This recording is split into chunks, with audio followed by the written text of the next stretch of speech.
Welcome into episode 238 of the Sources Say podcast, your go-to Kentucky basketball and recruiting podcast on the growing KSR Podcast Network. Sources Say is, as always, presented by our good friends at Justice Dental. Visit one of their two Lexington locations that's on Blazer Parkway and Wellington Way by scheduling an appointment online at justicedental.com or by calling 859-543-0700. You can even send a text message to one of their friendly team members at the same number to ask a question or make an appointment. Now is a great time to schedule your dental cleaning. Dr. Thompson, Dr. Justice, and their team strive to provide you with good oral health in a comfortable environment. The Justice Dental team looks forward to seeing you soon. I am your host, as always, Jack Pilgrim of Kentucky Sports Radio. Very happy to be joined by my guy, KSR's trusty videographer and the most passionate UK fan of all time, my guy, Steven Peake. Steven, thank you for joining us. I think this is back-to-back, two in a row for us. I appreciate the title, most passionate Kentucky fan of all time. I think a lot of people like to claim that, but I'm a pretty big fan, I'll admit.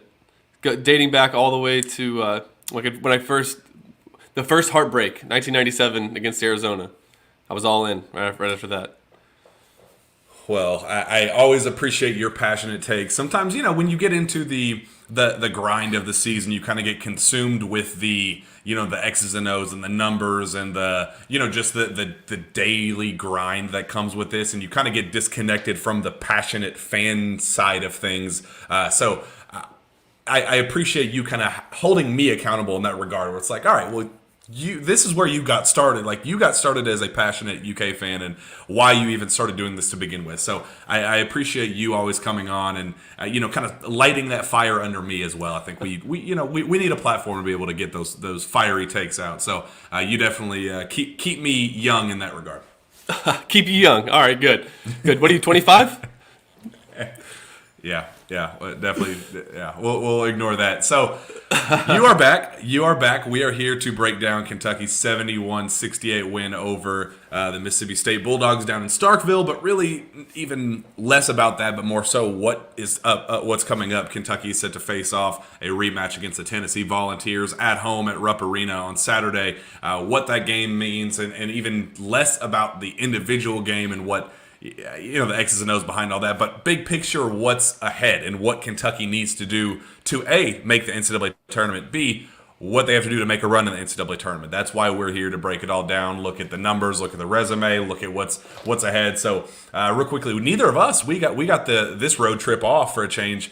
Didn't have to go down to Starkville. Our guy Zach Gagan was in charge of that one, but a nice win. It wasn't very pretty. A lot of the same flaws that we've seen with this Kentucky team pop back up. They fought back, something that we didn't see against Georgia. I did like their ability to just close that one out and say, all right, let's just get out of here with a win. That's all that mattered. You got to get out of Humphrey Coliseum with a win. They were able to do that and add a quad one victory to a resume that only had one leading up to, February 15th at that time. So desperate quad one opportunity. They took advantage of it. Your thoughts? There's a time in the game where they got down by a little bit, and you're like, they could fold again, and then you that's, I don't know, what would that have been, 3 losses in a row? So it was big that they bounced back, especially being able to do it without CJ and without Severe Wheeler being able to play. I know that's going to be big going into the Tennessee game also, but really liked what I saw out of Jacob Toppin. Being able to win a game when Cason Wallace, again, he's not going to stay this cold forever. So I thought that was another thing too, that he'll eventually start hitting shots again. And when that happens and you can have a good game out of Jacob, get Oscar back to playing well,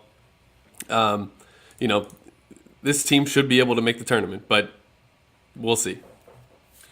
Yeah, and you bring up Cason and his ability to slide over to the point guard spot. And yes, he struggled. He went 1 for 85, and it was just a really, really poor shooting performance. And he's been in a little bit of a slump just for the last several games. Just hasn't gotten a shot to fall, and really a lot of his threes just have not been even remotely close. So it's just kind of a night and day difference from what kind of separated himself early and what made him so valuable just from a pure offensive perspective to start the year.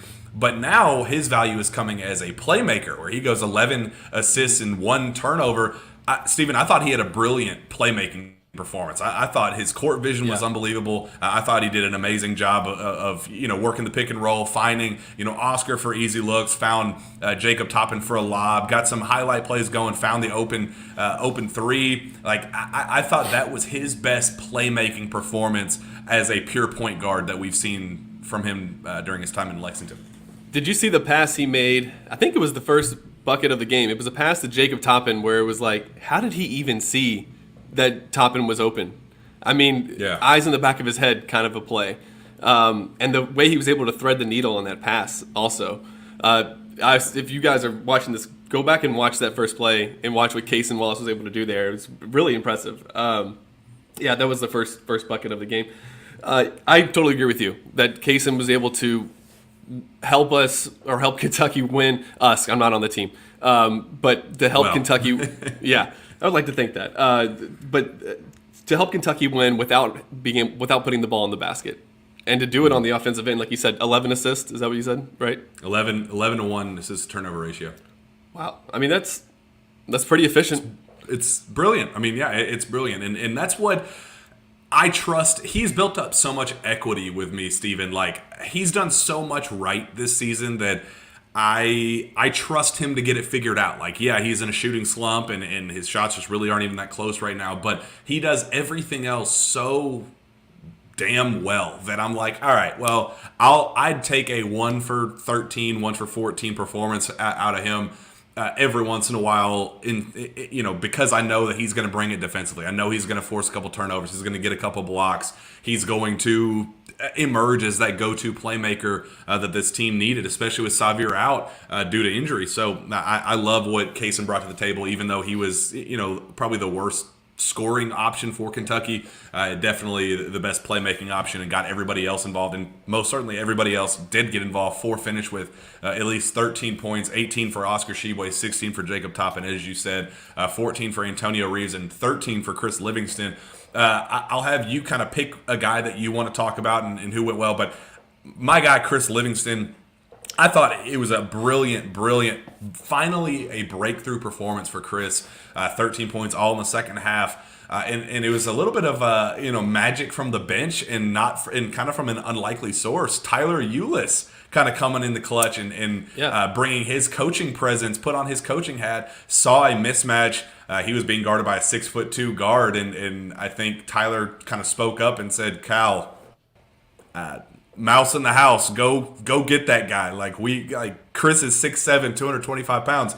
Let him eat." And that's what Cal did. He said, "All right, I got you. Go. Let's let this kid eat." He goes at him for like six straight possessions, and that's when Kentucky finally got things rolling in the second half, and that was kind of the difference maker. I think they get it inside to Chris Livingston on a one-on-one against a guard. They kind of trap him, and Chris feeds it to the left wing, finds Antonio Reeves for a three, wide open, and he sinks it. Cal looks to Tyler Eulis on the bench and points at him like, "That was all you. I got you." And then Kentucky didn't give up that lead for the rest of the game. They retook the lead, and then for the rest of the game, they took it. So shout out Chris Livingston, an unbelievable performance, and he's really starting to figure things out there at either position, 3 or the 4. He's really starting to figure things out. But tip of the cap to Tyler Eulis for kind of putting a foot in Cal's butt to say, "Let's get this. Let's make this happen. Let's work this mismatch." Yeah, I love Eulis on the bench, and I love that potentially you could have Rondo on there next year, and have 2 of those guys. Rondo with just an amazing basketball IQ, and Tyler Eulis is obviously showing that he has a great basketball IQ as well. But I'll go and I'll say this first. I'll start with the positive, and then I have a negative that I want to kind of ask you about a little bit. First, Antonio Reeves is my guy. 4 of 7 from 3. He's kind of been on fire lately. He played it. That was 39 minutes he just played in that game. I think he played the full 40 in Georgia. So, gosh, that's a lot of minutes. I mean, that's 79 minutes in 2 games. But those 4 of 7 from 3, it's getting to a point now where, when he lets it go, I think it's going in. And I don't know that we've had that guy this year. Cason Wallace has gotten hot, early on. But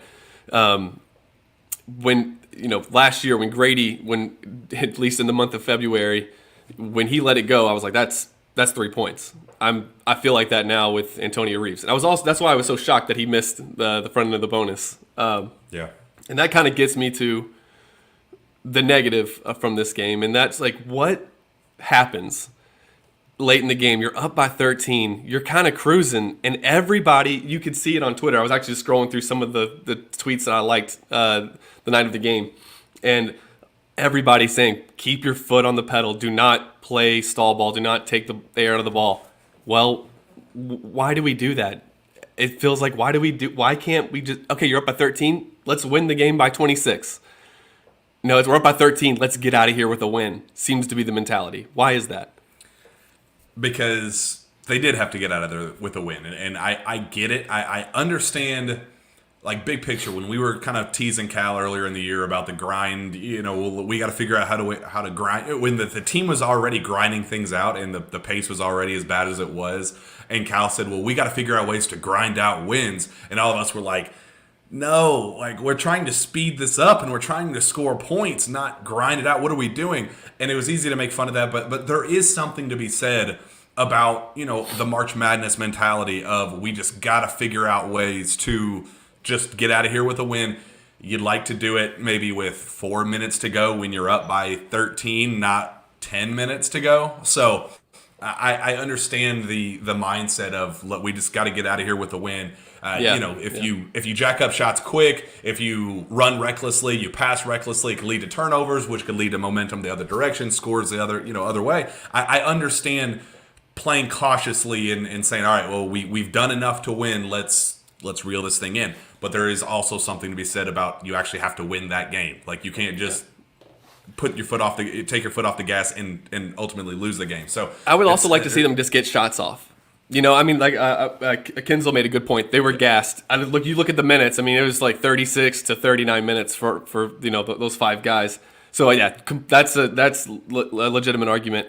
But if they're in the game, let's try to get a shot off before that 30-second shot clock timer gets to 0, because we got 2, and I knew we were going to get at least 1 in those final few minutes. And they got 2 of them. Actually, on the second one, did that ball not hit? I texted you during the game. Did that ball not hit the rim on Cason Wallace's 3? It absolutely did. So the shot clock should have been at 20. Yeah. The arguments absolutely were valid on that one. But yeah, there's a difference between playing recklessly and just, potentially costing yourself a win. But there's also milking the clock to the point where you're not even getting shots off and then costing you a win as well. So it's finding that happy medium. Again, it shouldn't be February 17th with 5 games left in the regular season that we're having these epiphanies and getting things figured out in that regard. We got to find a happy medium. It's a little bit late in the process, but they did. They got out of there with a win, and that's all they needed to do. It was it didn't matter how ugly, if they won by 800 or won. Like, they just had to get out of Starkville with a win, and they managed to do it. So tip of the cap to them for making that. I also liked, the presence of Duthiero brought off the bench. I thought he gave Kentucky some really good minutes, as always. We got to talk about Xavier Wheeler. We got to talk about CJ Frederick and their injuries and how important that is. But if Adu is out if Xavier is out for any given period, how comfortable are you with Adu getting kind of the minutes that he got? I guess the last 2 games, really. It's just from my vantage point. I mean, it kind of just feels like it's kind of up and down. There was a time in that Georgia game where Kentucky really missed Xavier Wheeler and Cason Wallace out there running the point. I agree. And so, but I do think I think he's a good basketball player. Just like I think Damian Collins is a great basketball player. I feel like, I don't know if they just haven't played a lot this season. So putting them in these crucial situations late in the season when your team needs a win, it's a lot of pressure. I like him though, but gosh, you almost wonder, man, if Cason Wallace can stay out of foul trouble, you got to almost play him in Reeves 40. Yeah. So Adu had 4 points, 1 for 1 shooting, 2 for 2 at the line, 4 rebounds and a block. It was 0 turnovers in 8 minutes. That is how Adu needs to be used. I think playing him 15 minutes in the first half against Georgia was, and it's not his fault that Cason goes down with 2 fouls 3 minutes into that game, and Xavier's already out. You don't have any other primary guard options outside of Antonio Reeves, but at that point, Antonio becomes the scorer, or he becomes the facilitator, and he's just so valuable as that off-ball catch and shoot guy that you need him to put points on the board, as we saw like against Georgia first half. That's what we needed him in that role. Could you imagine, Steven, if Antonio was the primary ball handler in that one, not being able to get his scoring, his shooting push, and then everybody else not working around him? So I get it. I understand why it worked out the way it did, but it's just not beneficial to him in the grand scheme of things. And I think the way he was used down in Starkville is exactly what we need from him to close out the rest of the year. 10, 12-ish minutes. It's perfect. He comes in, he gives you a nice little boost. He's going to defend hard. He's going to attack the basket. He's going to draw fouls. I just really, really enjoy watching him work, and I think that's what I'm hoping for. And really, just big picture, I have such big dreams of Adu Thiero as a 6'9", point guard, combo guard.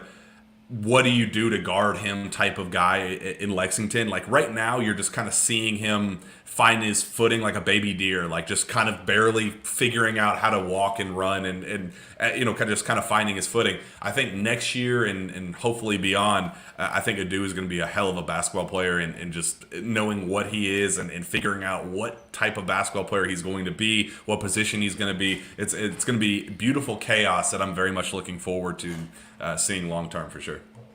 Yeah, like I said, I really think he's a good basketball player, and I think once he gets more minutes and he gets more opportunity, we'll start to see some of that talent come out. But I think honestly, we wouldn't really be talking about this if we knew the status of CJ and Xavier Wheeler. That's the thing about playing Tennessee. Yeah, we beat them. Kentucky beat them last time, but CJ had a pretty good game that game. I think he had 13 points, and he had he had like an 8-0 run by himself, I think, in the first half. Yeah. And so I think those guys will be missed if they're not out there. So yeah, I've been told that the expectation is CJ will not play. I think Xavier probably. I don't think UK will have either of them, unfortunately. And I know there's a lot of comments about it, and I was, getting to it. There's obviously the speculation out right now that Xavier has this mindset where he's going to sit out the rest of the year, and he's, quitting on the team and all that stuff. That's just not the case. He is hurt. He does have an injured ankle, and the expectation is that he will be back this season as of tonight, like as of right before the show started. The expectation is Xavier Wheeler will be back. There's no underlying conspiracy theory. There's no, nothing extra going on. It's a valuable piece that Kentucky needs back on the floor before the season ends. They got by down in Starkville. Tomorrow's going to be a whole new ball game. You got it done without Xavier in the first matchup, and a lot of it was just because you had missing Xavier and Damian Collins is a lot different than missing Xavier and CJ, because CJ was getting shots to fall, especially there early, kind of set the tone a little bit to open the game, and it's gonna be a pretty significant challenge. It's gonna be a pretty significant challenge having both of them potentially out here at home against Tennessee. Yeah, and I'm going back to look at the numbers from that original meeting, and I can't find it right now, but I do believe that Cason Wallace actually he didn't shoot very well that game either, right? So I mean, right. And they were still able to get the win. So if you can get a better game, a better shooting game out of Cason Wallace, I'll have to look at the numbers. I'm sure he dished out several assists because he had to play point guard for most of the game. And I would like to see what Damian Collins can bring. He comes off the bench and he's just ready to dunk on people. And I really like his jump shot. And I say it over and over. I really like Damian Collins shooting the ball. He has a nice touch on his jumper. I don't know if he'll ever be allowed to shoot threes, but we watch him in warm-ups. I know it's warm-ups and no one's guarding him. But here's the thing. When he elevates, who's blocking his shot? Like, he's shooting down at the goal. So maybe he gets some more minutes tomorrow, and and has another good game at home. Yeah, that's what Cal said this summer, was talking about Damian and his progress and who he is as a basketball player, and called him Kevin Durant. He said he was doing Kevin Durant-like stuff because he did shoot down at the basket like KD, who's a 7-foot freak of nature, one of the best scorers to ever touch the basketball, one of the best pure scorers. So obviously it's unbelievable, far stretch. Like, that's just kind of big picture. The potential, trying to hype a kid up that needs some confidence and things like that. Like, obviously he's not Kevin Durant, but he does do some of that type of stuff that definitely going to be excited about. And I think Damian could have a potentially a good game. Although Tennessee is kind of known for being rough and ragged and very physical.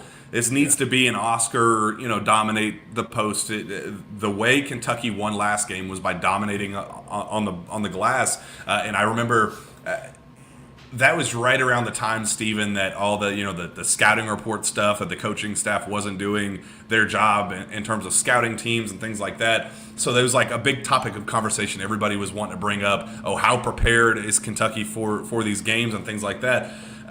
And I remember Bruiser Flint, the day before the Tennessee game, said, well, I think this game is going to come down to two things. I think it's going to come down to whether we limit them from deep, because in the games that they've won, the big games that they've won, they've gotten hot from deep. In the games that they've lost, they went ice cold from three. We got to be able to limit that. And we also have to beat them on the glass. They're a really good rebounding team. We're a really good rebounding team. We got to figure out a way to do that. And they dominated in both of those areas. And I would argue, for my money, they did both of those.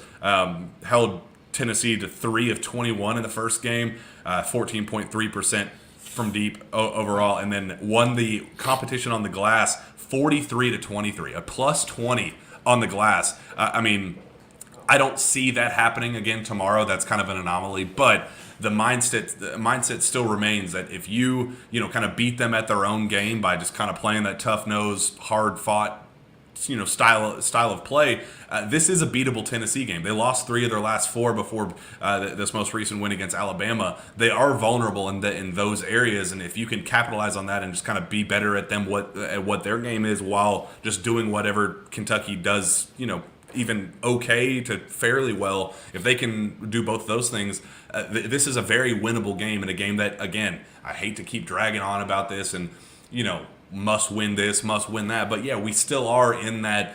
You got to continue to stack wins, got to continue to stack quality, resume building performances on top of each other. And because of some of the early setbacks to start the year, you kind of are put in a position where you have to continue winning these games. Yeah, and going back to some of these numbers here, the offensive rebounds: Kentucky 13, Tennessee 4.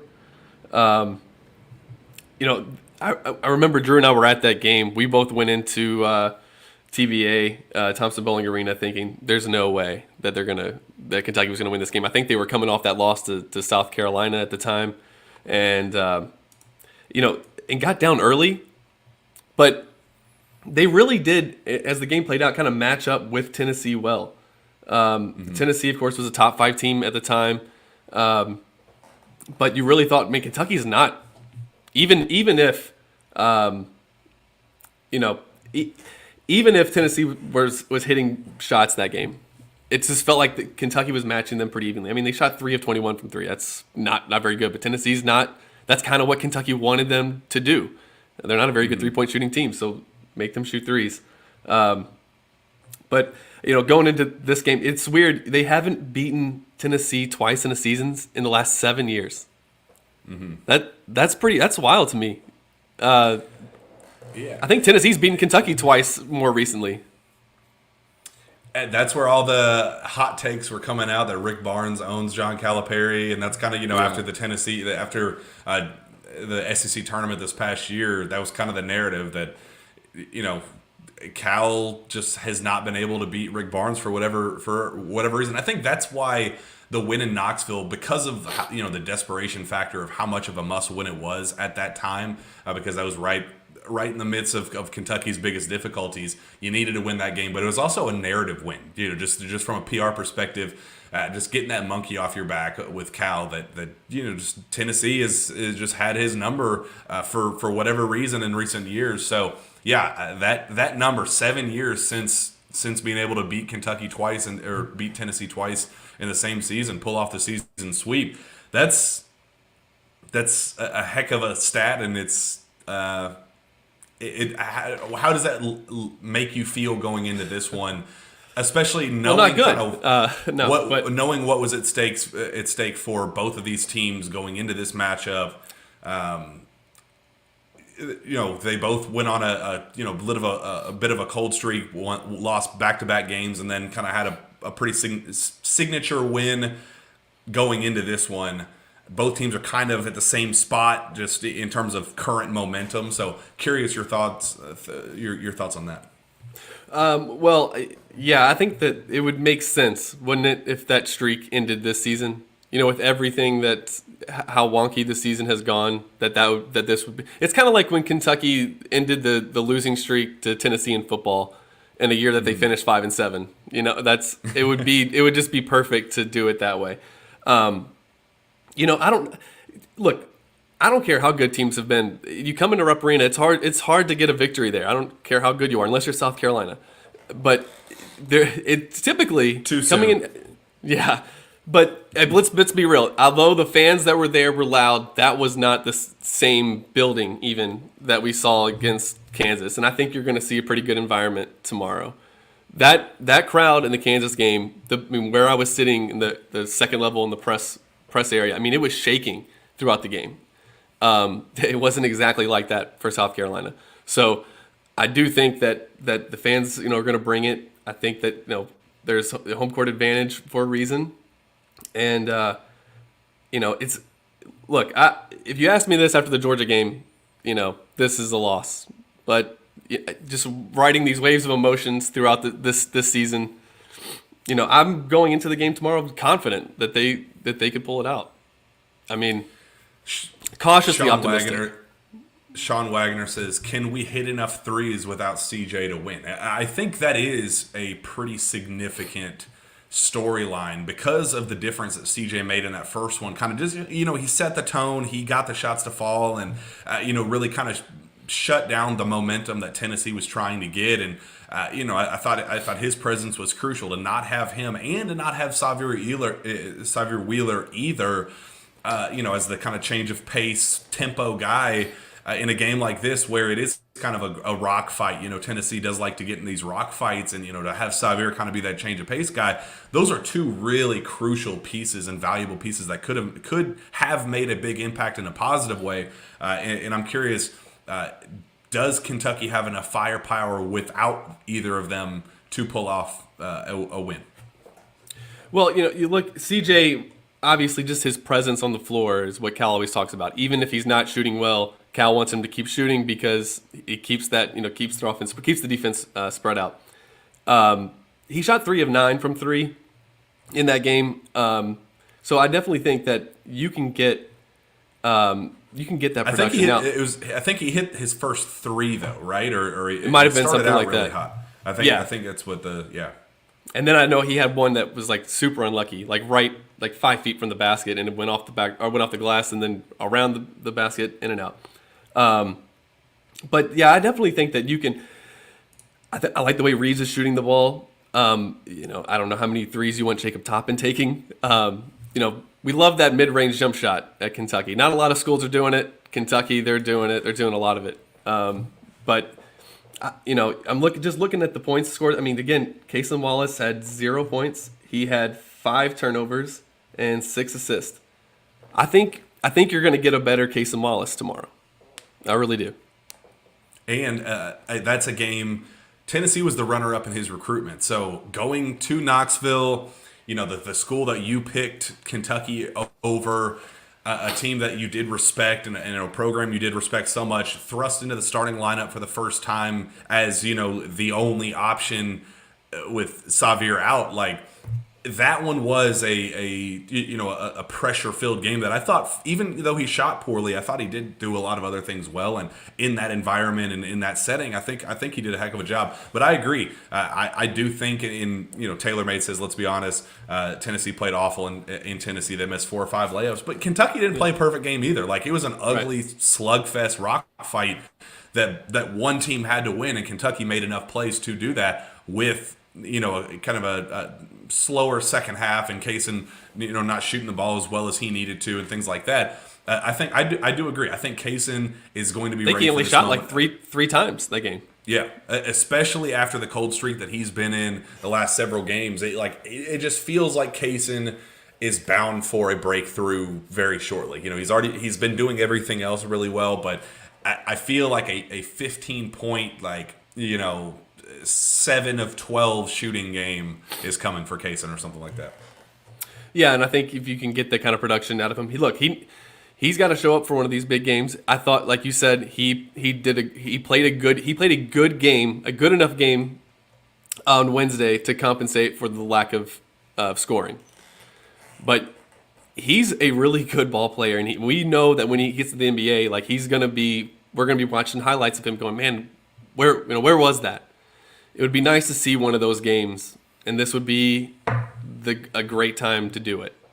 Like I said, he only shot the ball 3 times against Tennessee in the last game, and I know that was the game. I think he just came back from the back spasms, and so I know he was right next to me on the Kentucky bench with the back brace on for at least a little bit of the first half. So it was actually fascinating because that was the game that Jacob and Cason were both game time decisions, and it was kind of like oh no, how terrible, we don't know if we're even going to get either of them, and they were both available and they both played, and it was 2 surprise unavailable guys that were out in Xavier and Damian Collins the last time around. So that part is pretty fascinating to me that Cason wasn't even supposed to play in that game, and it ended up being Xavier that had to sit out, unfortunately, and that was a shoulder issue that popped up midweek during practice. So that it's going to be a tough one, absolutely, health wise. I do remember Tennessee missing several wide open layups. And some of them were like pretty bad. They were wide open. But like you said, Kentucky also it wasn't like Kentucky came out and played absolutely amazing. I don't know. Do you think we've seen them play to their potential this year, Kentucky? No. Do you think we've seen them play? Have we seen them play to their potential yet? And I've thought that. I'm like, man, this team has so many different pieces that have done so many good things in different environments and different settings, and combining, 2 guys playing hot off of one another in one game, and then one guy going cold the next, and the other guy not playing well, and there have been so many in and out dynamics that I remember one of John Calipari's go-to, Cal-isms over the years is, he wants 4 guys on a team. He wants 4 guys on a team that are capable of scoring 25 points on any given night, and this team, I think, has that, has those guys, and I think they have. I don't know if we've seen it this season, but over the course of the 2 seasons, we know that Cason is a guy who can do that. We know Antonio Reeves is a guy who can go for 25. We know Oscar Sheboy is a guy who has gone for 25 this season. Jacob Toppin, there are the pieces on this team that are capable of going off on any given night. Unfortunately, we just have not seen them do it together, and I think that's the most frustrating part is, we've been waiting for that breakthrough moment where, the Tennessee game at home last year, where everything was just falling. Yeah. All of the pieces were kind of working together in harmony. And that was kind of the breakthrough moment of that team where Kentucky started kind of going on their hot streak. So it is kind of frustrating that we haven't seen that moment yet for this team. But, there are still 5 more opportunities. And last season it was against Tennessee at home. Maybe that's all it takes this time around. Yeah, that was the time I left Rupp Arena that day thinking that Kentucky might be the best team in college basketball. It's so weird to think that was January 15th, 2022. I mean, it wasn't that long ago. We were talking about Kentucky. Are they the best team in college basketball? And it feels like it's been so long since we've been able to say that. But they were that close last year, and I agree. That was the game that felt like everything. They figured all these things out. Bryce Hopkins hit a 3 in that game. That was a game, too, where I really thought that was a good opportunity for if you kind of knew what was – if Kentucky knew what was going on, and I hate to bring this up, man, but this is the thing about last season and this season that it just kind of, I think for a lot of Kentucky fans was the most frustrating part, was that was probably an opportunity there to say, hey, look, we don't need Shaedon Sharpe to win games this year. We got Ty Washington. We got these guys. We got all these guys hitting shots. We just scored 107 points. Do we really want to mess with team chemistry? And by adding this guy in and forcing him in early when these guys didn't think he would be here, that was a good time that you could have done that. Maybe saved a little face, possibly. Because now, I just think about what Shaedon Sharpe would be on this team. And I know you saw the highlights that came out this week of some of his, he's missing the dunk contest. But after seeing that dunk, I see why he was invited. It's crazy to think. Shaedon Sharpe is opting out of something? Yeah, it's strange, isn't it? You think, he's a dog. He wants to go out. He wants to compete, man. You get these opportunities to play at Kentucky or to be in the dunk contest. Competitors want to compete. And if there's anything I know about Shaedon Sharpe, he wants to compete. He wants to get out there and no. So it would be, I really think Shaedon Sharpe, man, he really did a number on Calipari. Like, if Cal had him last year, they don't lose to St. Peter's. They probably go to the Final Four, look at their path. They might even win the whole thing. This year, add Shaedon Sharpe to this team. It's totally different. I watch those highlights, and I'm like, he would be doing that at Kentucky? Like, this would be a totally different team. As a matter of fact, Kentucky would probably be the cool school this year. Yeah, and I got into a debate about this on my radio show this past Sunday where they were like, well, B.J. Boston was supposed to be an Elite 3-level scorer and, sort of naming off different guys that underwhelmed at Kentucky. And it's like, I don't think you understand what Shaedon is doing in the NBA right now. Like, Shaedon is but just because of minutes, he's not, like, putting up ridiculous numbers every single night, but he's doing things in the NBA against NBA competition that is out of this world. Like, if he's doing it against that, I don't care what setbacks or limit, if you think that Cal holds certain guys back or whatever, like, there is a 0.0% chance that guy is not an all SEC talent at Kentucky this year. And, like, that's just a fact. Like, hate on him all you want, and like, I get it, but, like, that guy is a 20-point-per-game scorer at Kentucky, and, like, I don't even think it's up for debate. Like, that's an NBA talent that is thriving in the NBA, not like playing bench minutes and barely surviving and things like this is a guy who is thriving from day one in the league. And all the stories I heard, like, okay, so backstory about his time here. I was always told that it was frustrating watching him play, in pickup games and things like that, because he was so clearly talented and so clearly the best overall talent in that entire gym. But you just had to, like, prod him and tell him go, and the motor issues were of concern. And even when NBA teams were in there watching him work out, they were like, this guy doesn't even look like he's just so nonchalant about everything that he does. How is that going to translate to the next level? If he plays in a real game situation, does he have the firepower? Does he have the killer instinct? Blah, blah, blah, blah, blah. All the same stuff that we said about Brandon Miller in high school, kind of the same narrative that he was just kind of bored out there and was, just not really caring about the competition.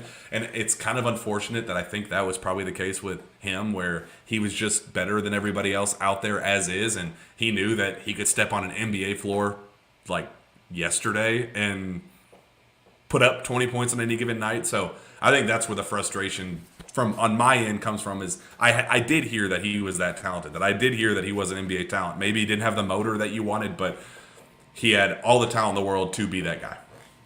Yeah, and again, Shaedon Sharpe on last year's team, that's a Final Four team. Shaedon Sharpe on this year's team, it's a Final Four team.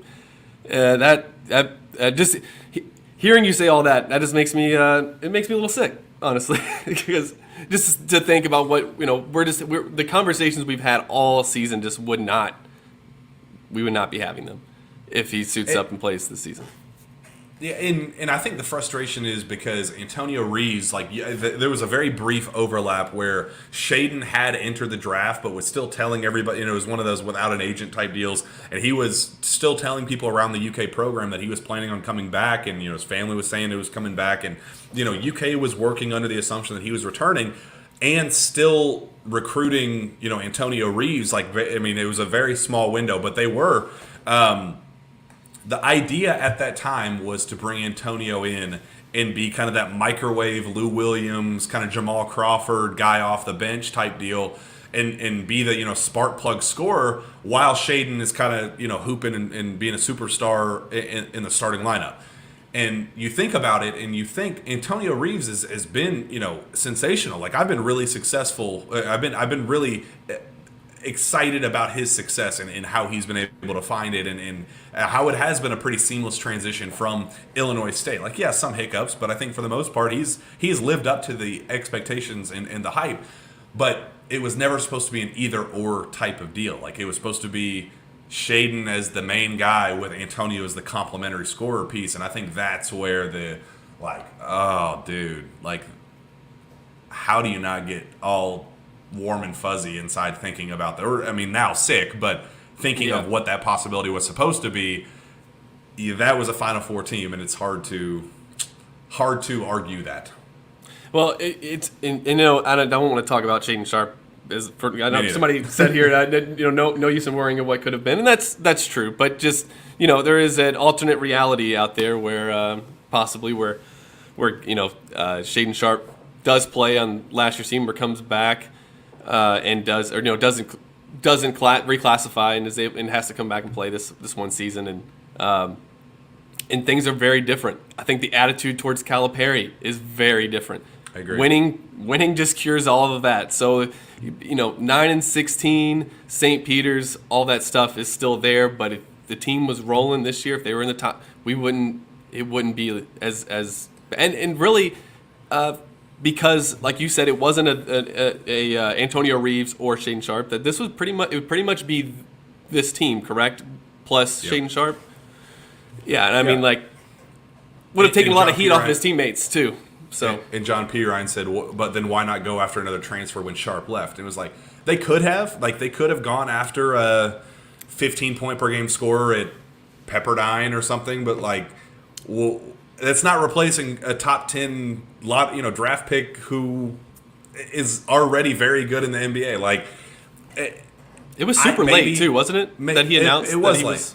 Yeah, it was late. It was, right, pretty up close to the deadline. So it's like, yeah, it sounds great, but who are you going to get that was going to, outside of just another body? Who are you going to get that was going to be the difference maker? I don't know. I'm still fingers crossed that we put this thing together and everything's all right. To close down the regular season, Drew Franklin jumps on and says, are we going to win tomorrow or no? It's going to be a tough one. It's absolutely going to be a tough one, Steven. I know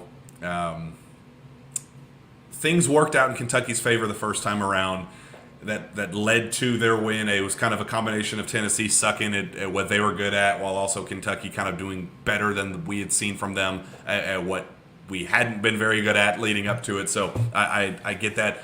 Vibe check right now. Where are you right now, Steven? I know you said a little bit ago that you thought they could win, but do you truly believe that a win is happening tomorrow at Rupp Arena? Yeah, I love. It's like, you don't actually believe that though, right? No. I'm confident. I don't know why. Tell me why I should be confident, and then maybe tell me why I shouldn't. The spread came out as did you see what the spread ended up being? I did not. I'm guessing Tennessee was favored. I'm just pulling it up right now. So 4-point underdog, Kentucky in the opening line. It is a 4-point underdog, and I think that's about fair. Tennessee is coming off of a pretty substantial statement win on their end, beating Alabama, pretty comfortably. They looked really, really good in that one, and I feel okay. I think it's just frustrating because you never know what Kentucky team you're going to get. You never know if they're going to come out looking to throw the first punch. You never know if they're going to come out wanting to play a physical brand of basketball. You don't know if who's going to make shots on any given night. You don't know if guys are going to play well together in one game and then not the next. So that's the frustrating part of it. So I was just on a SEC radio show with Tony Delk asking me questions. It was pretty cool, just a UK awesome. fanboy moment. Yeah, it was really cool. And he was asking about just what's the vibe of this team right now and the expectation going into this game, going into the Tennessee game, and just to close out the regular season. And I was like, I don't know. Like, I don't know what you're supposed to expect going into a Tennessee game where they are so successful, just being a physical, tough, defensive-minded team. Like, Kentucky has done really, really, really well against some of those teams, but they've also crapped the bed against some of those type of teams. So it's not like Kentucky has found some perfect formula against certain teams and one certain type of team has really struggled against Kentucky, or Kentucky's struggled against them. Like, there's just no consistency about who's going to show up on any given night. And that's why I like to predict tomorrow's game. It's just like, they can. Yeah, they can. Well, they did down in Knoxville, but will they? I don't know. Your guess is as good as mine, because it just depends on what Kentucky team decides to show up and what individual players decide to show up on any given moment. So that's why I'm going into Rupp Arena tomorrow, all confidence and expect all gas, no brakes, baby. Yeah, absolutely. I expect a victory every time. I think I walk into Rupp Arena, I expect Kentucky to win. Even when I was covering games for the news station during COVID, even when it didn't, like, there's no reason to. Just something about going into Rupp Arena. I just don't ever feel like I'm going to leave there with a loss. And I think that I really expect the crowd to be into it tomorrow. I think there's only like a few marquee games that you get at home this year. This is marquee game number 2, and it's February. It's gonna be February 18th, and you got two big games on your home slate. So this is one of, maybe you can throw Arkansas in there for your weekday. The 9 o'clock one. I guess, are you concerned that the last time the crowd was invested the way that they were against Kansas at home, kind of a very similar situation, a Saturday game, everybody was, wrapped around the building leading up to it, the excitement was there, and they had the moments, and Kentucky had its chances to win that one, but couldn't put together the stops. And that's my biggest frustration with this team as of late. Mm-hmm. They let a pretty crappy offensive Georgia and Mississippi State, not very good offensive teams, let them both find success in different areas that they hadn't been successful leading up to that game. That was very frustrating, and it does seem like this team has some pretty glaring defensive flaws that I'm concerned that they're going to have enough shots to fall to win tomorrow, but I'm also a little bit concerned that they can't put together the defensive stops that are necessary to pull off a win. Just like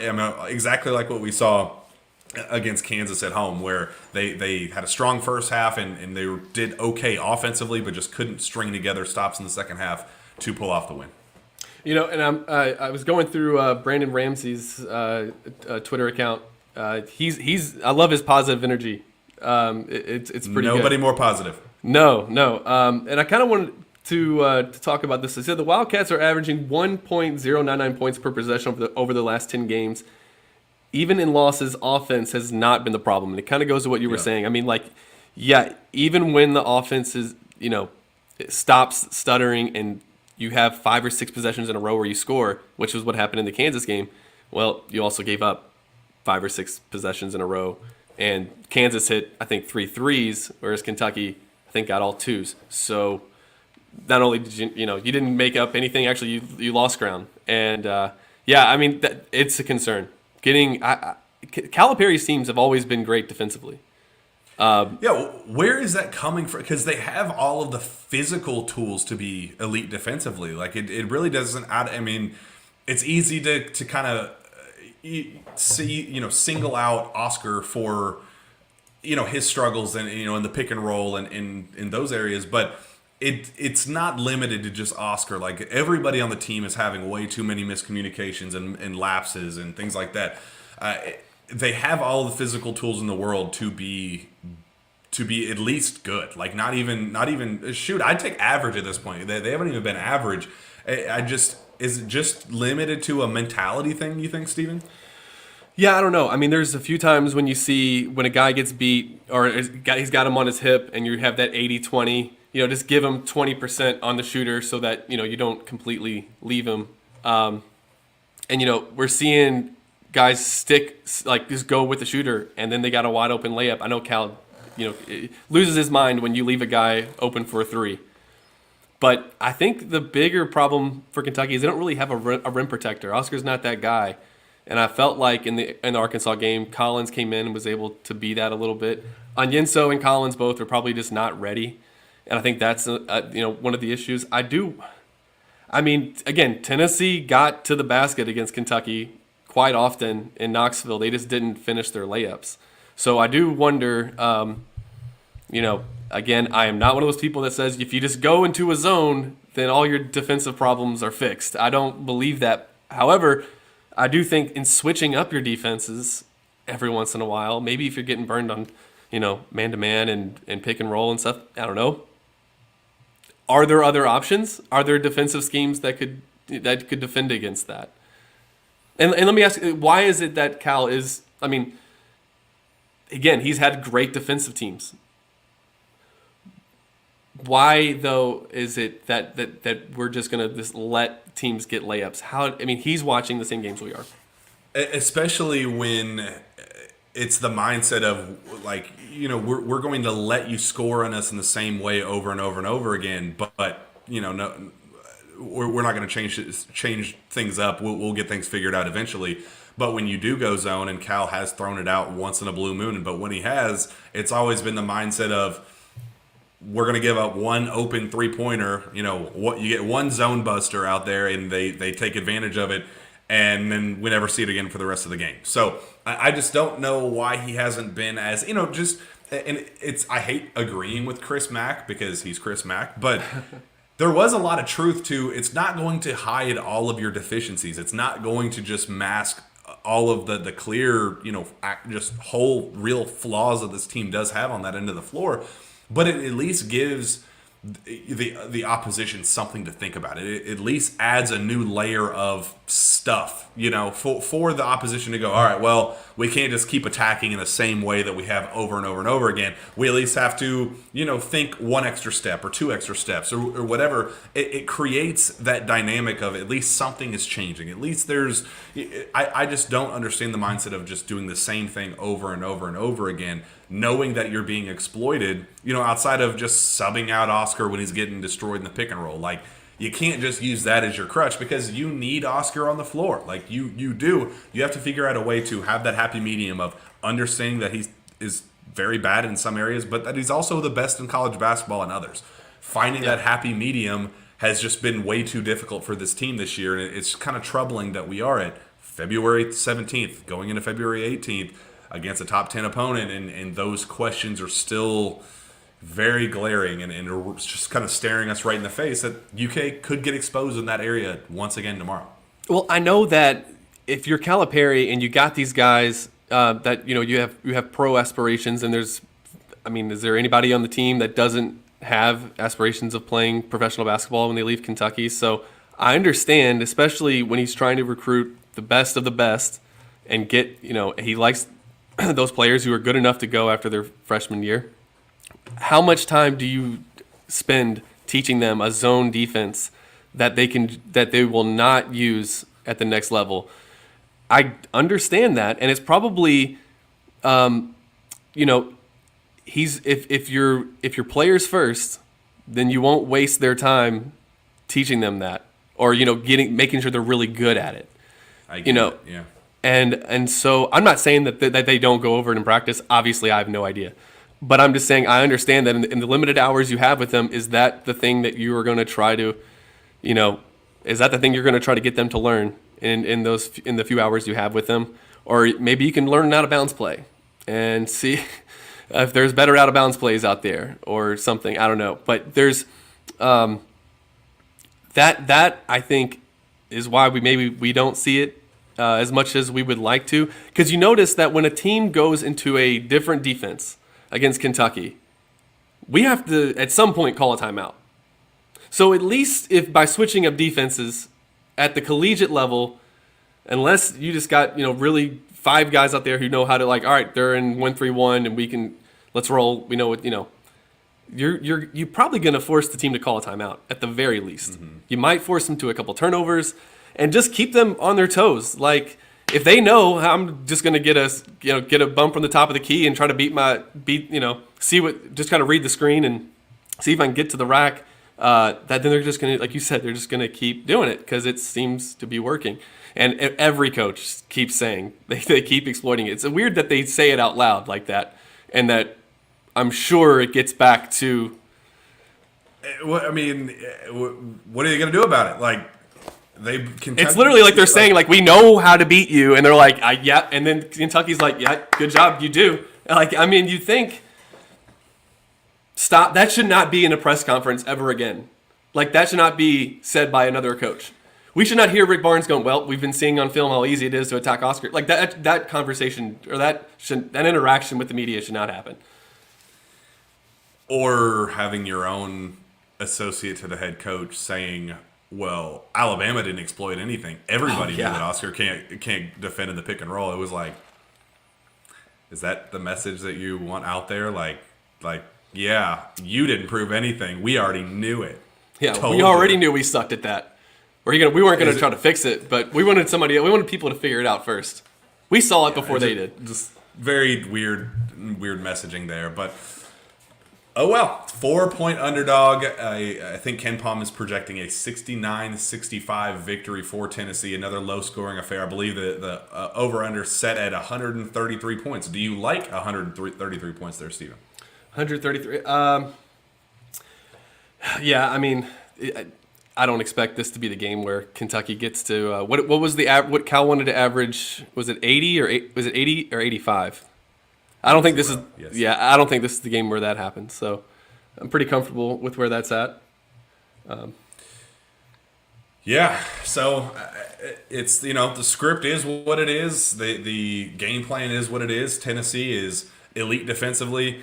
They don't shoot the ball extremely well. It's a slugfest, but they're unbelievably physical. They're very gifted, very strong-willed type of team, and they do a lot of things really, really well. Kind of from a mindset perspective that Kentucky has struggled against.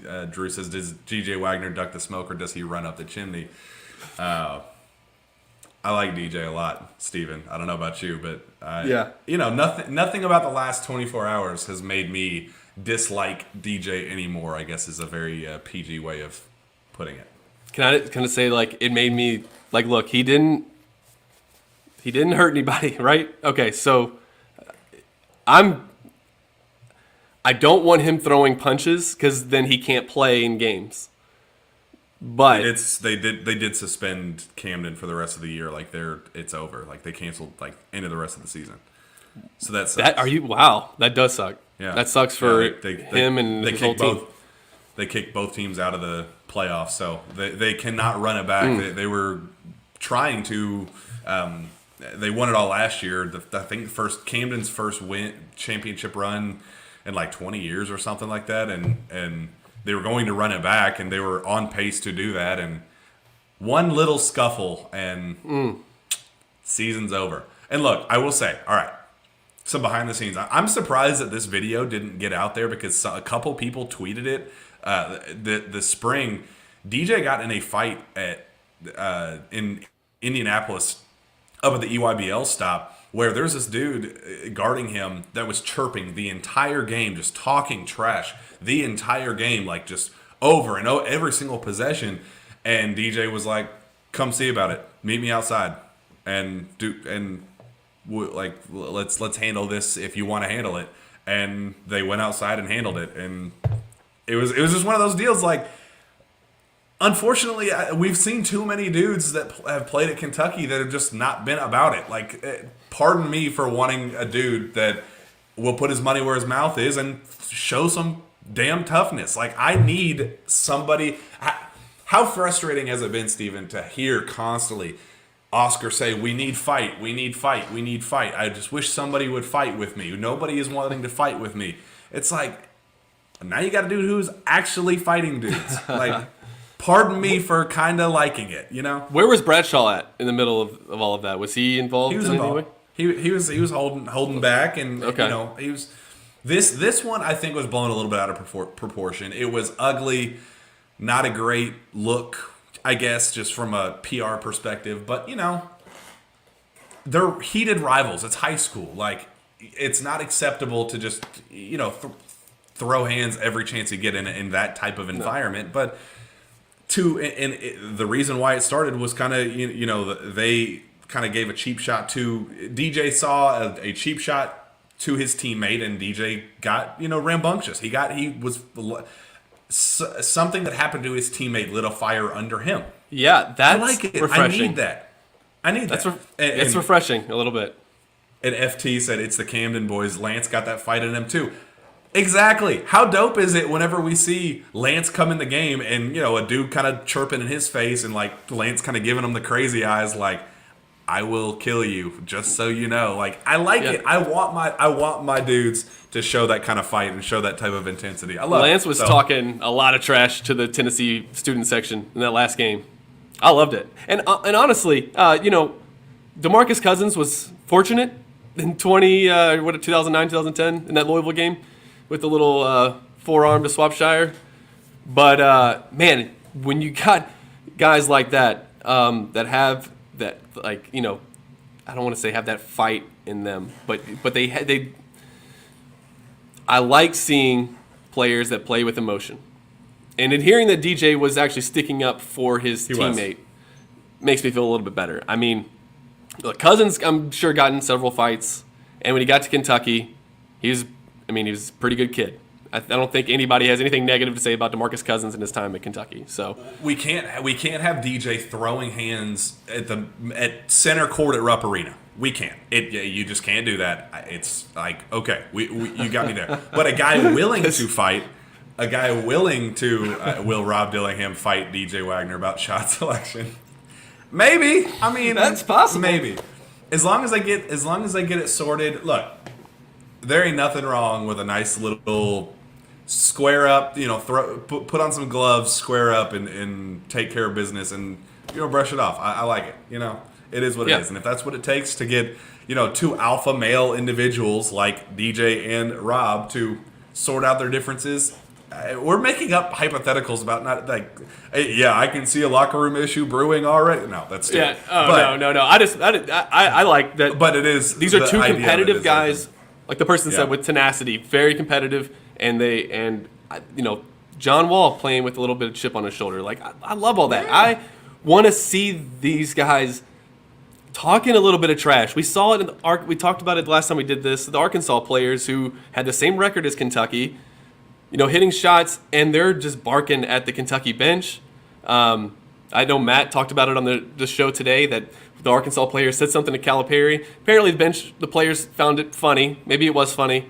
But it is, you know, I want to see somebody step up and you know, maybe not throw a punch, but come on. Adu got into it with the Georgia player. I was like, yeah, let's don't back down. That. Yeah.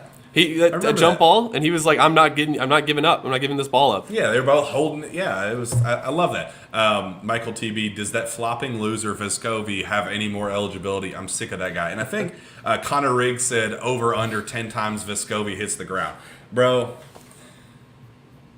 this dude drives me up a wall, and I'm very much looking forward to his time at Tennessee coming to a close. I am very curious. What do you think about you know, how that's going to go? Because officiating was such a talking point last time around. Kentucky took advantage at the free throw line. I think they finished 22 of 26, I think, or something like that. I don't have the stats pulled up in front of me, but Kentucky took advantage of the line in a game that they could have gotten screwed in because how many fouls that were called, and it was kind of frustrating watching that all unfold because of Vescovi and some of the other players, Euros and a bunch of different guys were embarrassing themselves. But yeah, I think the 22 of 25 Kentucky went last time around, so I think that's going to be a big factor. But How many flops do you think Vescovi's going to have? Yeah, well, I just like that there's hateable players on a rival team. That's I would almost say that Tennessee is like Kentucky's biggest rival in football and in basketball right now. And so I like that there are players that Kentucky fans don't like that are on Tennessee's roster. It makes the rivalry more fun. I like that there's the Rick Barnes, John Calipari thing. I think, Calipari needs a villain. And Kentucky fans need a villain. Because it seems like they're making villains out of each other. It does feel that way a little bit. Jump in on the... Matt Napier. Yo, Jack, what about DJ knocking that dude out? I mean, he didn't knock him out. He didn't throw any punches. But, yeah, we just talked just like 5 minutes ago about it. I love it, man. I mean, you can't have him actively throwing punches in a playoff game where your season will be over if you get suspended. And not the right place or the right time, but the mindset... He got that dog in him. That's all I'll say. Yeah. I can't imagine him doing that in like March Madness or anything. Hope not. Clearly, clearly they'll be reined in a little bit. Anyway, well, I think that's plenty for this time around. We got so much good feedback, so many comments. I think every single show we're getting more comments and questions and concerns and all that good stuff. So I appreciate all the good old feedback that we continue to get. I like the little fan base that we're growing with this and the community that we're building with this. We got to get out of here with one final message from our friends at Sumner County Tourism. Kentucky fans, we know you'll be making your way to Nashville for the SEC tournament. We say welcome back. Experience beautiful Sumner County, Tennessee, just minutes from Nashville. Discover our storied history and strong country music heritage. Indulge in our delicious dining options. Relax in the simplicity of our lakes, parks, and farms. Connect with the authenticity of Sumner County, Tennessee. Head to visitsumnertn.com to learn more. Steven, let's get out of here. I'm going to put you on the spot. How do you think tomorrow's game is going to go? First to 71 wins. No. First to like 63 wins. We'll go with that. Kentucky, what did they win by last time? Was it 63 to 50? I don't know, something like that. I'll tell you what, I'll give you a new score. 66 to 60 Kentucky. Ooh, okay. Antonio Reeves, 5 threes. Yep. And then do you think if they win tomorrow that punches their ticket? Ooh, that's a great question. So we look at the rest of the resume, the rest of the schedule. We got quad 1 at home against Tennessee. We got quad 1 on the road at Florida. We have quad 1 at home against Auburn. Quad 3, you cannot lose that game at home against Vanderbilt, number 91 in the net. That's a terrible, terrible loss. Big black eye on the resume in the committee's eyes, and then you wrap that thing up with hopefully a win down in Arkansas, down in Fayetteville. I think if you win tomorrow comfortably, make a statement. I think you got to win that one, and you got to win 2 of the other 2. I think you got to win Vandy, obviously being one of them, and say you beat Auburn at home and you lose at Florida and at Arkansas. I think you're in, and I think you're in fairly comfortably. Yeah, and I think that I don't know what the highest seed they can get, but that's obviously another win against you have 2 top 10 wins. I mean, yeah, they're the same team, but that's still 2 top 10 wins. What's the look? They're probably not going to win out. But let's say that they only lose once over these next 5 games. What's the highest seed? I know you got to get out of here, but what's the highest seed that you think that they could get? What's the best I could hope for? So right now they're 10, 11 or so, depending on what bracketologist you're looking at. I think if you win out, if you close out with 5 quad wins in the last 6 games, and if that Texas A&M slides up to a quad 1, it's right now number 31 in the net. If it slides up to a quad 1 by getting in the top 30, I mean, then you are talking. So right now they're technically 2-7 in quad 1s, 3, 4, 5, 6, 7 potential quad one, so you finish 7-7 in quad one games. I think you could get back to like 6 seed status. Even maybe even a 5. I think it's a little, unless you make a real run in Nashville, then I think 4 is probably out of touch. But I think you're probably comfortable 5-6 range if you win out. Wow, I mean that would, if you went out. I mean, and I know that's, It is it's also unlikely. saying playing better than you have all season long and building a better resume in the last 5 games than you did in the previous 30 or the previous 26 or whatever it is. So yeah, highly relatively unlikely, speaking. but we'll make it a goal. And why not? Why not start tomorrow? I know they already got a win against Mississippi State, but last time that they started a 6-game winning streak, they started it with Tennessee. So, make it one of the next. Make it one of a 6-game winning streak again, and I think people feel pretty good about going into the SEC tournament in the postseason. Like people keep saying, just get in this year because it feels pretty wide open. It doesn't feel like there are 4 teams out there that are just unbeatable. So it is a get in and see what happens kind of season. So that, it could be. I'm not saying that 2014 took a lot of breaks going Kentucky's way. They got really fortunate.